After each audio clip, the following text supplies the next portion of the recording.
السلام علیکم دوستو، کیسے؟ امید کرتا ہوں کہ آپ سب خیریت سے ہوں گے۔ دوستو T20 ورلڈ کپ 2021 میں پاکستان کرکٹ ٹیم کے اسکواڈ میں بڑی تبدیلیاں ہونے جا رہی ہیں۔ دوستو پاکستان کرکٹ ٹیم کے اسکواڈ میں کون سے نئے کھلاڑیوں کو شامل کیا جائے گا اور کون سے پرانے کھلاڑی شامل ہیں؟ پاکستان کرکٹ ٹیم کے اسکواڈ میں جو تبدیلیاں ہونے جا رہی ہیں وہی اس ویڈیو کے اندر آپ دوستوں کو بتانے والا ہوں۔ دوستو پاکستان ٹیم کے سچے اور پکے فینز ہیں تو اس ویڈیو کو لائک کریں، چینل کو سبسکرائب کریں، بیل آئیکن دبا کر آل پر لازمی کلک کر دینا ہے۔ تو دوستو بڑھتے ہیں ویڈیو کی جانب اور آپ دوستوں کو بتاتے ہیں اس حوالے سے مکمل تفصیل۔ دوستو پاکستان کرکٹ ٹیم کے اسکواڈ میں بڑی تبدیلیاں ہونے جا رہی ہیں۔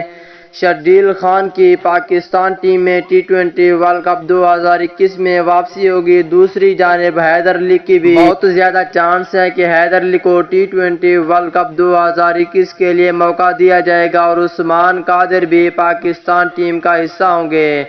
اس کے بعد محمد عامر کے بہت ہی کم چانس ہے کہ T20 ورلڈ کپ 2021 میں شامل کیا جائے۔ محمد نواز بھی پاکستان ٹیم کا حصہ نہیں ہوں گے۔ خوشدل شاہ بھی پاکستان ٹیم کا حصہ نہیں ہوں گے۔ یہ تبدیلیاں ہونے والی ہیں T20 ورلڈ کپ 2021 میں۔